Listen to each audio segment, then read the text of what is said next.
आधुनिक समय के सैन फ्रांसिस्को में रिपोर्टर डैनियल मोलॉय ने लुइस दे पॉइंटे डू लैक का इंटरव्यू लिया, जो एक वैम्पायर होने का दावा करता है। लुइस ने अपने मानव जीवन का वर्णन 1791 में स्पेनिश लुइसियाना के एक वेल्दी प्लांटेशन ओनर के रूप में किया है। अपने पत्नी और न्यूबॉर्न बच्चे के मृत्यु के बाद निराश होकर वो एक रात नशे में न्यू ओरलीन के तट पर घूमता रहा और वैम्पायर लेस्टेट दे लायनकोट ने उस पर हमला कर दिया, क्योंकि लेस्टेट को लुई के जीवन के प्रति असंतोष का एहसास होता है और वो उसे वैम्पायर में बदलने की पेशकश करता है। लुई एक्सेप्ट करता है, लेकिन जल्द ही उसे पछतावा होता है, जबकि लेस्टेट मनुष्यों के शिकार और हत्या में आनंद लेता है। लुइस खुद को जीवित रखने के लिए जानवरों का खून पीता है और हत्या करने के अपने प्रवृत्ति का विरोध करता है। आखिरकार न्यू ओरलीन में प्लेग के प्रकोप के बीच लुइस एक छोटी लड़की को खाना खिलाता है, जिसके मां के प्लेग में मृत्यु हो गई थी। लुइस को अपने साथ रहने के लिए और लुभाने के लिए लेस्टेट मरते हुए लड़की क्लॉडिया को एक वैम्पायर में बदल देता है। दोनों मिलकर उसे बेटी की तरह बड़ा करते हैं। लुइस को क्लॉडिया से प्यार है, जबकि लेस्टेट उसे बिगाड़ता है और एक प्यूपिल के रूप में उसके साथ अधिक व्यवहार करता है। उसे एक मर्सिलेस किलर बनाने के लिए उसे ट्रेनिंग देता है।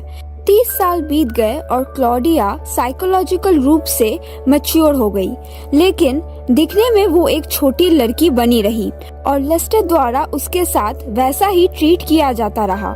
जब उसे पता चलता है कि वो कभी बड़ी नहीं होगी या एक मैच्योर वुमन नहीं बनेगी, तो वो लेस्टेट पर क्रोधित हो जाती है और ल्यू से कहती है कि उन्हें उसे छोड़ देना चाहिए। वो लेस्टेट को उन जुड़वा लड़कों का डेथ ब्लड पीने के लिए उकसाती है, जिन्हें उसने लोडेनम के अधिक मात्रा देकर मार डाला था, जिससे लेस्टेट कमजोर हो जाता है और फिर वो उसका गला काट देती है। हालांकि लुई हैरान और परेशान है, लेकिन वो क्लॉडिया को लेस्टेट के शरीर को दलदल में फेंकने में मदद करता है। वो बाकी वैम्पायर्स के खोज के लिए यूरोप की यात्रा की योजना बनाते हुए कई वीक्स बिताते हैं, लेकिन लेस्टेट उनके प्रस्थान की रात को दलदल प्राणियों के खून पर जीवित रहकर वापस लौट आता है। लेस्टेट उन पर हमला करता है, लेकिन लुई ने उसे आग लगा दी, जिससे वो अपने जहाज पर भागने और प्रस्थान कर सके। यूरोप और मेडिटेरियन सी की यात्रा करने के बाद कोई भी पिशाच नहीं मिलने पर लुइस और क्लॉडिया सितंबर 1870 में पेरिस में बस जाते हैं और लुइस का सामना पिशाच सैंटियागो और आर्मंड से होता है। आर्मंड ने लुइस और क्लॉडिया को अपने ग्रुप थिएटर देस वैम्पायर्स में आमंत्रित करता है, जहां वैम्पायर्स मनुष्यों के लिए नाटकीय हॉरर शो का मंचन करते हैं। थिएटर से बाहर निकलते समय सैंटियागो ने लुई के दिमाग को पढ़ा और संदेह किया कि लुई और क्लॉडिया ने लेस्टेट की हत्या कर दी। आर्मंड ने लुई को अपने सुरक्षा के लिए क्लॉडिया को दूर भेजने की चेतावनी दी और लुई एक पिशाच होने का अर्थ जानने के लिए आर्मंड के साथ रहता है। क्लॉडिया की मांग है कि लुइस एक मानव महिला मैडलिन को अपना नया रक्षक और साथी बनाने के लिए वैम्पायर में बदल दे और वो अनिच्छा से इसका अनुपालन करता है।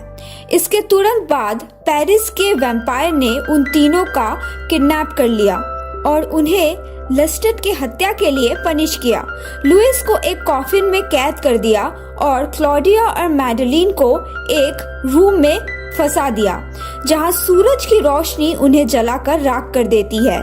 आर्मंड इसे रोकने के लिए कुछ नहीं करता, लेकिन अगले दिन वो लुई को मुक्त कर देता है। बदला लेने के लिए लुइस डॉन में थिएटर में लौटता है और आग लगा देता है, जिससे सैंटियागो समेत सभी वैम्पायर्स मर जाते हैं। लुइस को सनराइज से बचाने में मदद करने के लिए आर्मंड समय पर पहुंचता है और फिर से उसे अपने पास जगह प्रदान करता है। लुइस आर्मंड को रिजेक्ट कर देता है और चला जाता है। क्योंकि आर्मंड के जीवन के तरीके को एक्सेप्ट करने में असमर्थ है, जिसमें अतीत को भूलना और ये जानना शामिल है कि आर्मंड ने क्लॉडिया की हत्या की अनुमति दी थी। जैसे जैसे डिकेड्स बीतते हैं, लुइस क्लॉडिया के नुकसान से कभी उभर नहीं पाता है और निराश होकर अकेले ही दुनिया की खोज करता है।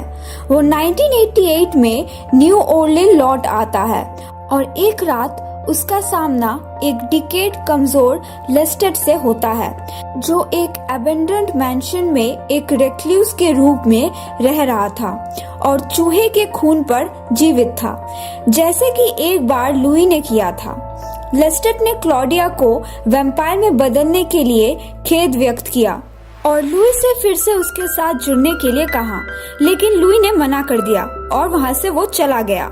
लुई ने मोलॉय के साथ अपना इंटरव्यू खत्म किया, जिससे मोलॉय ने लुई से उसे अपना नया वैम्पायर साथी बनाने का आग्रह किया।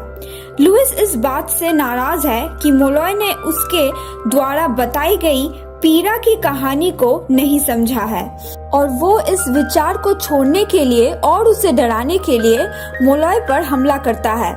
मोलॉय अपने कार की ओर दौड़ता है और लुई के इंटरव्यू के कैसेट टेप बजाते हुए निकल जाता है।